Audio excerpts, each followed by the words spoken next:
어제 연휴 잘 보내셨죠? 이제 뭐 코로나가 다 연휴 못해서 뭐 빨간 날이 하나 더 있고 그거 별로 차이가 없는 것처럼 보입니다만,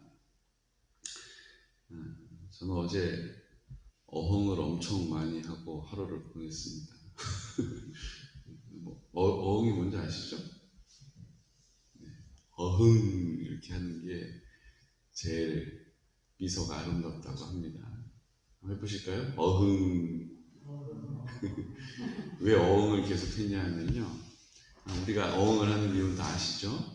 주님이 우리를 그렇게 바라보고 계시다는 것을 기억해야 돼요. 생각해야 돼요. 안 그러면 자꾸 내 상황에 침륜당해요.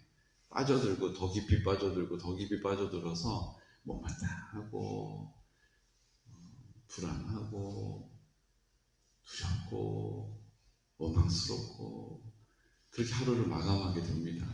어흥 웃으면서 그래도 부족하고 부끄러운 모습으로 사는 나일지라도 주님이 나를 그렇게 바라봐 주신다, 이 믿음을 마음에 굳게 가시기를 축복합니다. 어제 왜 어흥을 계속 신경 써서 했냐면, 오랜만에 저희 이모님을 뵈러 갔거든요. 어머니 모시고. 근데 저를 보자마자 우리 이성이 나이 들어 보인다 뭐 이러시는 거예요. 이거 나이 들어 보인다고 뭐 자꾸 그러시니까, 이러고 있으면 또 나이 들어 보이니까 계속 이제 이러고 어흥을 하면서 안 그런 것처럼 이렇게 있었어요. 여러분들은 언제 내가 나이를 들었다 이런 생각이 드십니까? 물론 뭐 여러 가지 내가 옛날 같지가 않구나 뭐 이럴 때도 아마 느끼실 거예요. 근데 제게 있어서 제가 나이를 좀 들었구나 이렇게 느끼는 때가 있습니다. 언제 그렇게 느끼냐면, 내가 가까이 있는 분들의 예전 같지 않은 모습을 뵐 때 그래요. 특히 저희 어머니, 예전에 제 생각에는, 제 머리에는 저도 아직 어린 사람 같고 저희 어머니도 아직 젊으신 분 같아요. 그래서 여기도 한번 가보시죠 그러고 좀 이렇게 언덕 있는 데로 모시고 가면 힘들어 하시더라고요. 그러니까 우리 어머니 안 그러셨는데 이러면서 몇 번 의아해하다가 이제는 그걸 이제 받아들이게 되는 거예요. 이제 저희 어머니 모시고는 주로 평지로 다닙니다. 평지 아닌 데는 아예 염두에 두지 않아요. 어제도 아이고야 앉아있다가 한 시간 이렇게 앉아있으면 일어날 때 몸이 굳는다 이 얘기 하시는데, 우리 어머니가 연세가 많이 드셨구나 이렇게 생각이 되고, 그 연세 드신 어머니를 둔 저도 이제 나이를 먹었다는 게 느껴지는 거죠. 또 하나가 이제 아래를 보면, 밑을 보면 조카가 이렇게 관연하게 훌쩍 커가지고 이제 어른이 된 거예요. 말 그대로 옛날에 제가 봤던 그런 관연한 청년이 된 거죠. 그냥 홀리게 어린 아이인 줄만 알았는데, 그리고 또 이렇게 들여다보면 우리 아이들도 이제 제가 키우던 그런 갓난아이, 제가 먹이던 아이, 제가 씻기던 아이가 아니라 이제 훌쩍 커서 이제 관연한 아이가 되는 거죠. 그러면서 또 제 위치를, 제 모습을 다시 돌아보게 됩니다. 그러면서 이제 거기에 맞추어서 말과 생각들이 이렇게 그 자리에 맞추어져 있는 것 같아요. 그래서 제가 그런 거를 이렇게 많이 느끼는 거죠. 그래서 사도신경 할 때도 목사님은 이렇게 사도신경을, 우리가 주로 하는 사도신경, 우리가 익숙한 건 뭐예요? 누가 뒤에서 쫓아오는 줄 알고, 하늘에 계신 우리 아버지 이름이 거룩히 여김을 받으시오며 나라의 마옵시며 뜻이 하늘에서 이루어진 것 같이, 이렇게 우리가 하잖아요. 그렇죠? 아닙니까? 전능하사 천지를 만드신 하나님 아버지를 내가 믿사오며 그 외아들 우리 주 예수 그리스도를 믿사오니, 이렇게 하잖아요. 저도 그렇게 했고, 근데 어르신들을 생각하면 그렇게 하는 게 무례한 거예요. 제가 그런 마음이 들어서 사도신경을 이렇게 느릿느릿하면 중간에 잊어버려요. 이게 한 번에 쫙 해야지 완주가 되지, 중간에 이렇게 쳤다 가면 힘들어. 그래도 여러분들이 한번 중간에 하시다가 잊어버려도 또 이렇게 들으면서 가시면 되지만, 마이크 들고 있는 사람이니까 중간에 이거 놓치면 큰일 납니다. 큰일 납니다. 이렇게 되는데, 그래도 우리 어르신들이 잘 같이 가시자고 제가 천천히 하는 거예요. 성경 읽는 거 그냥 쭉 이렇게 쭉 그냥 한 번에 읽으면 쫙 읽혀지는데, 이것도 호흡을 좀 길게 읽는 것이 더 어렵거든요. 그래도 우리 어르신들이 같이 가셔야 되니까 제가 천천히 차근차근 읽는 겁니다. 모르셨죠? 우리 목사님 뭐 이렇게 게을러 터졌나, 뭐 이렇게 느려 빠졌나. 아니에요. 저도 그냥 한 번에 짧은 호흡으로 휙 하는 게 편하고 좋아요. 그런데 연세가 드셨다는 것이 서글픔이 되지 않도록 제 나름은 그렇게 하고 있는 것입니다. 우리가 우리의 모습을 정확하게 이해하는 것이 필요해요. 그렇게 안 하면 그냥 옛날에 청춘인 줄 알고 막 내 몸을 함부로 쓰다가 덜컥 망가지기도 하고, 이거 뭐 못 들어 그러고 막 들다가 아우 이제 이렇게 되기도 하고, 이런 것이죠. 우리가 정확하게 누구인지를 아는 것이 중요합니다. 지금 내 위치와 정도가 어느 정도인지를 헤아리는 것이 중요합니다. 이거를 놓치는 순간 우리가 실수가 일어나는 거예요. 실수가 생기는 거예요. 오늘 말씀이 저에게는 참 이렇게 찔림이 되기도 하고 도전이 되는 말씀이 있습니다. 이게 뭐냐면, 예수님이 저에게 하신 말씀이고 예수님이 우리에게 하신 말씀이거든요. 그게 뭐냐 하면 9절 말씀입니다. 9절 말씀. 9절 말씀을 함께 선포할까요? 이는 아버지께서 내게 주신 자 중에서 하나도 잃지 아니하였사옵나이다 하신 말씀을 응하게 하려 함이로라. 무슨 얘기예요? 하나님, 아버지가 내 안에, 내가 아버지 안에 계신 것을 소개할 때, 저는 아버지가 내 안에 계셔서 아버지가 저에게 주신 사람 한 사람도 잃지 않았습니다. 한 사람 빼고요. 가룟 유다. 기억나세요? 17장 12절 말씀을 인용하신 거거든요. 무슨 얘기냐? 예수님에게 맡겨주신 영혼들을 하나도 잃지 않기 위하여 사역하셨다는 거예요. 여러분 어떠세요? 잘 따라오는 성도가 있어요. 양도 다 똑같은 양은 아니더라고요. 잘 따라오는 기특하고 대견한 양이 있는가 하면, 저게 내 양이 맞나 싶은, 자꾸 들이받으면서 오는 염소 같은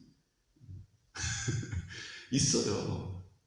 그런데 목자는 잘 따라오는 양만 데리고 가는 것이 목자가 아닙니다.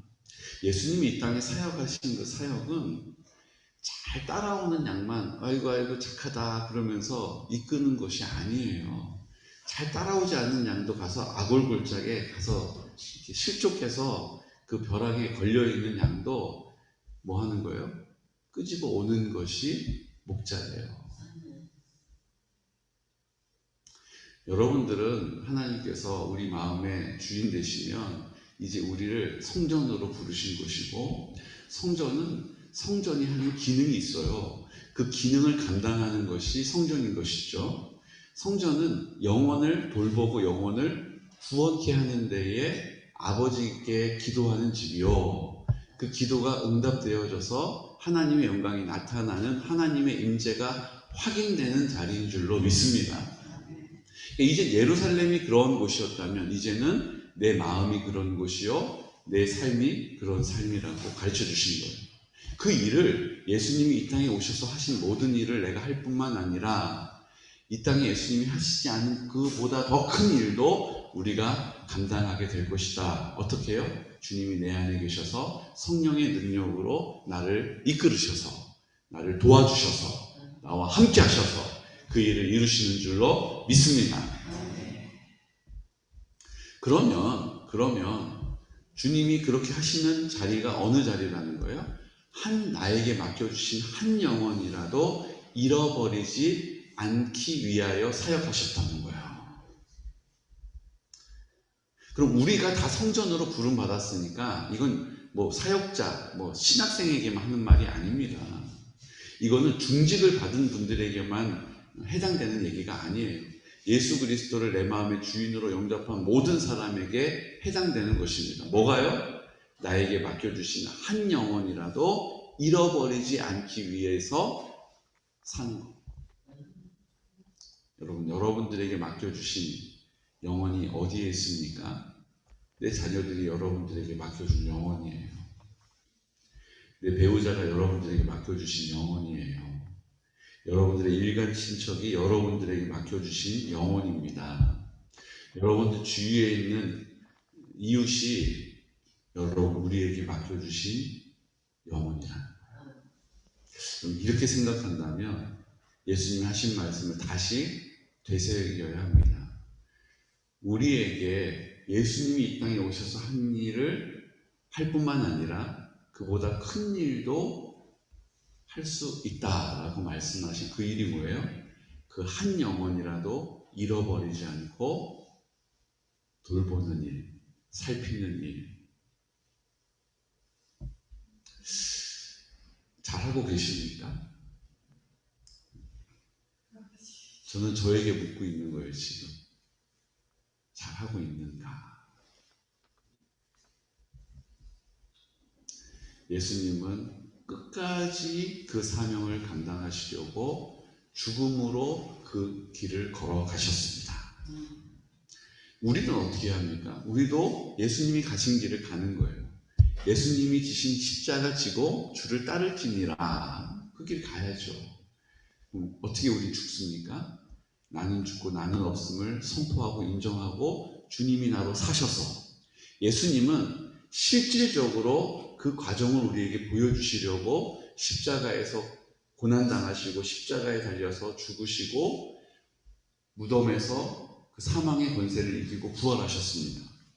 이제 우리는 이 영적인 원리가 우리의 삶에 이루어진 것입니다. 내가 예수 그리스도와 함께 십자가에 죽었음을 믿는 믿음의 선포를 통하여 나는 죽은 것입니다.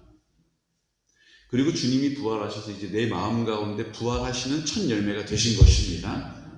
그러므로 이제 예수님이 나를 통하여 성령으로 그 열매를 맺으시고 그 뜻을 이루어 가시는 줄로 또 그런 삶을 우리에게 실질적으로, 체험적으로, 경험적으로 알게 하십니다. 그 주님을 만나고 계십니까? 그 주님의 능력을 덧입고 계십니까? 그 주님의 위로하심으로 새 힘을 얻으십니까? 그 주님이 나와 함께 하심이 내 안에 담대함이 되고 계십니까? 아니면 교회 올 때만, 하나님의 말씀을 들을 때만, 아멘이라고 선포할 때만 그런 믿음의 자리에 있고 또 금방 교회 문을 나서는 순간 그 믿음의 자리에서 양보하고 포기하고 내려오고 계십니다. 오늘 주님이 우리에게 묻고 계시는 거예요. 나에게 맡긴 그 한 영혼이라도 내가 잃지 않는 것이 내 사명이다. 나는 그 길을 간다. 그 길을 함께 가자.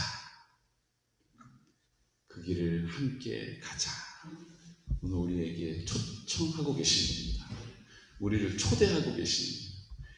네, 주님 하고 주님의 손을 잡으면 그 믿음의 길을 가는 것이고, 제가 이거 안 되고요, 저거 부족하고요, 제가 믿은 지 얼마 안 됐고요, 저는 옛날에는 참 열심히 믿었는데 지금은 이 믿음을 잃어버린 것처럼, 길을 잃어버린 것처럼 두렵고 염려되고,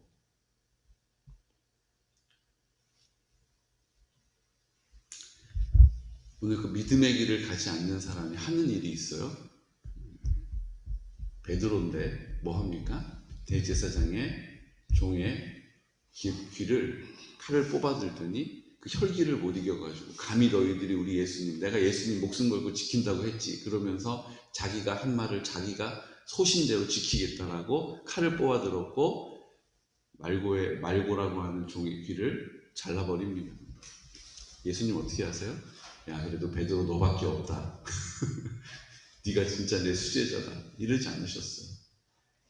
베드로야, 말고의 길을 들어다가 말고의 다시 길을 고쳐주십니다. 낫게 하세요.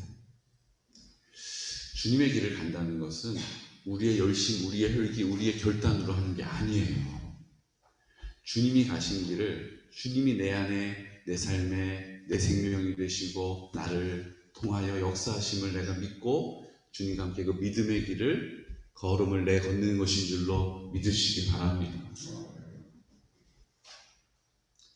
우리에게 맡겨주신 그 영혼, 한 영혼이라도 잃어버리지 않도록 오늘도 입을 열어 기도하는 거예요. 오늘도 하나님께 간구하는 것입니다.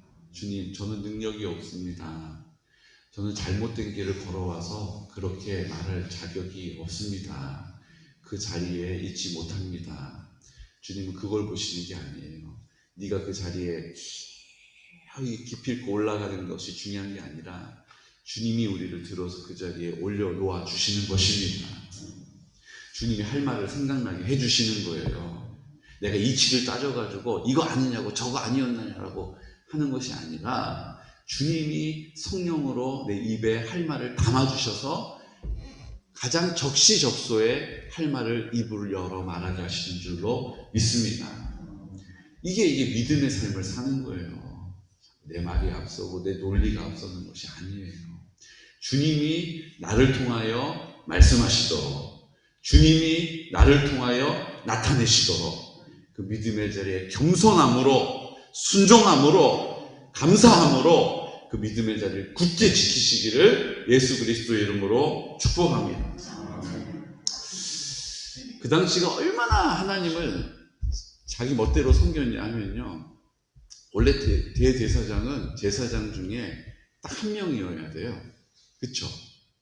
대제사장입니다. 제사장은요 24반열 24개의 반열로 족보대로 나뉩니다. 나뉘어요. 그 24반열에 있는 제사장들이 돌아가면서 이제 대제사장으로 선발되는 거예요. 그런데 대제사장이 그 해에는 몇 명이 있어요? 여기 한번 읽어보시면 이상한 장면이 나와요. 가야바라는 이름도 나오고 안나스라는 이름도 나와요. 근데 둘 다 대제사장이래요.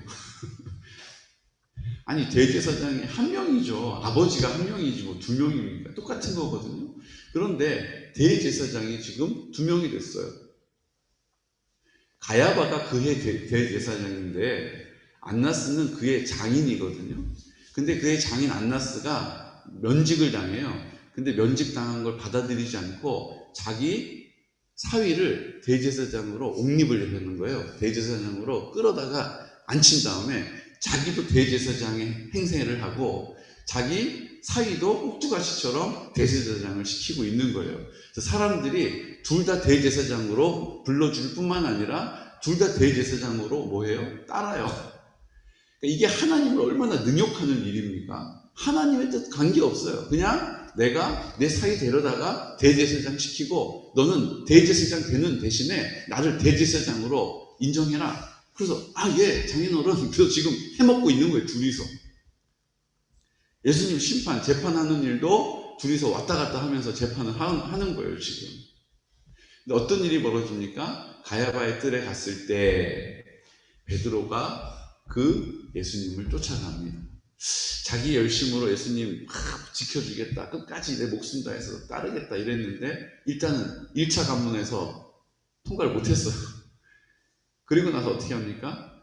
미안한 마음에 양심에 찔림을 받아서 예수님 잡혀가신 그 가야바 대제사장 뜰에 가려고 합니다.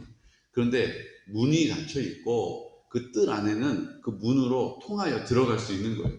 그러니까 지금 본문에 보면 자세하게 기록이 되어 있지 않습니까? 거기 뜰에 얼굴을 이렇게 서로 좀 아는 사람을 통해서 이제 이렇게 은근슬쩍 들어가려고 시도하는 거예요. 들어가다가 어떻게 돼요? 그 문을 지키는 여종이 당신 잠깐 어서 많이 본 얼굴인데 문을 지키는 문지기가 중간에 뭐 합니까? 단속을 하는 거예요. 예수랑 같이 있었던 사람 같은데 이렇게 된 거죠. 베드로가 아마 가슴이 털렁 주저앉았을 거예요. 일단 거짓말로 모면합니다. 난 아니라고. 아닌데. 일단 들어가셔. 들어왔어요. 추워가지고 불을 쬐고 있는 거예요. 그 여종이 이제 문 다 단속하고 들어와가지고 아유 추워. 이 사람 또 있네. 이렇게 된 거죠. 내가 맞는데? 당신 예수랑 같이 있었던 도당 아니냐고. 이제 이렇게 또 물어봐. 그럼 어떻게 해야 돼요? 또 가슴이 철렁 주저앉았을 거예요. 자기 편 하나도 없어요. 지금 완전히 적소굴에 들어와가지고 앉아있는데 꼼짝달싹 못하는데 당신 예수 제자였다고 내가 확실히 기억한다고. 그래서 옆에 있는 사람도 그러네. 그 얼굴이네. 우리처럼 마스크라도 쓰고 있으면 몰라도. 이래가지고 지금 위기가 온 거예요. 어떻게 합니까? 그 위기를 또 거짓말하고 예수를 모독함으로 모면해요.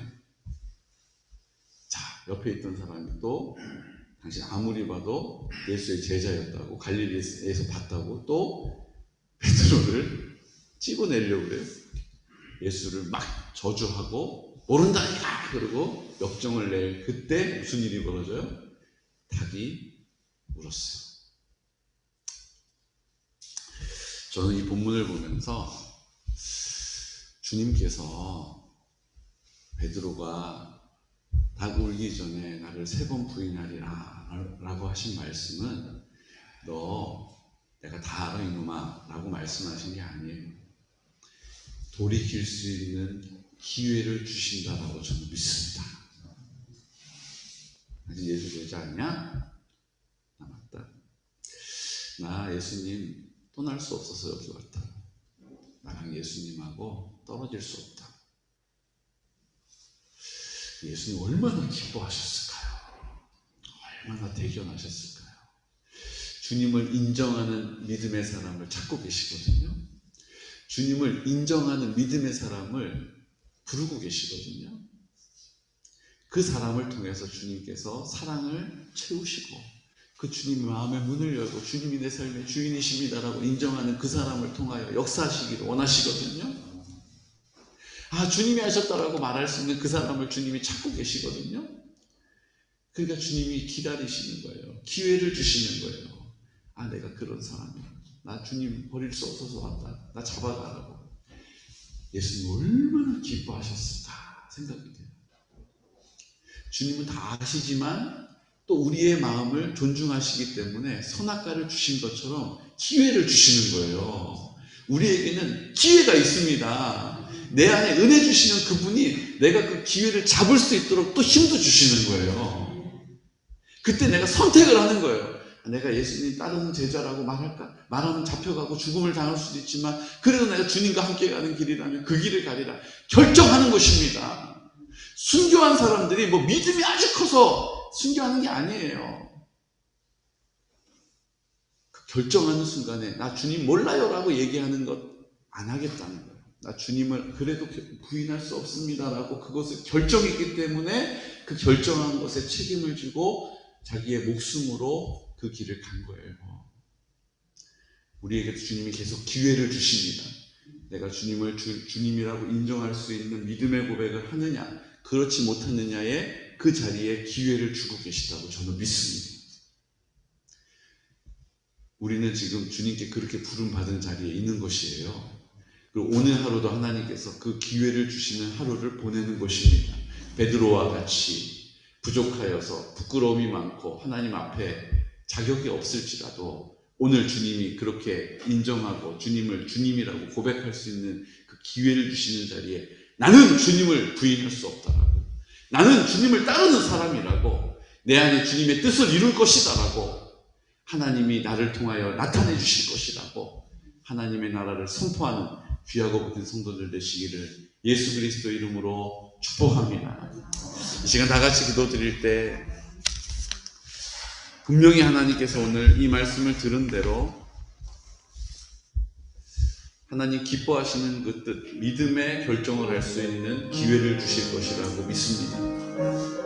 오늘 하나님 아버지 앞에 그 믿음을 선택함으로 하나님의 기쁨이 되기를 원합니다. 주님의 자존심이 되기를 원합니다. 주님의 위로가 되기를 원합니다. 주님이 무슨 위로를 받으실까? 아니요.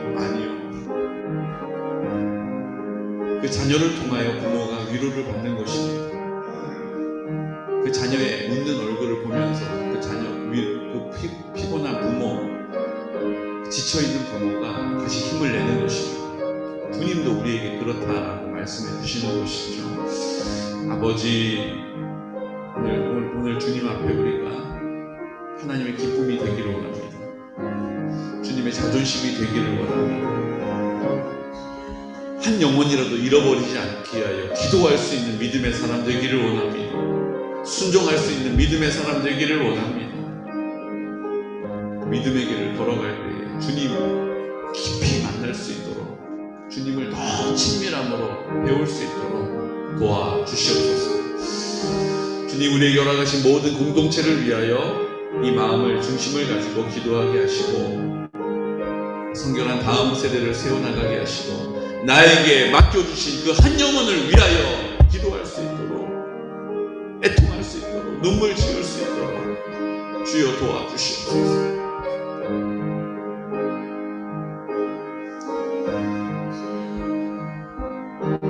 우리 어르신들 실버처치를 통하여서 주님의 기쁜 소식을 전하기 원합니다. 생명의 소식을, 그 생명의 능력을 나타내 주시옵소서.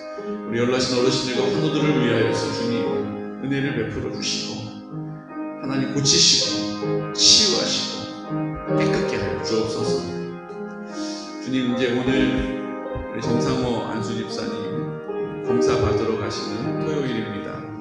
주님, 검사의 모든 절차 가운데 은혜를 베풀어 주시고 아버지의 뜻 안에 있음을 우리가 다 함께 보게 듣게 하여 주옵소서.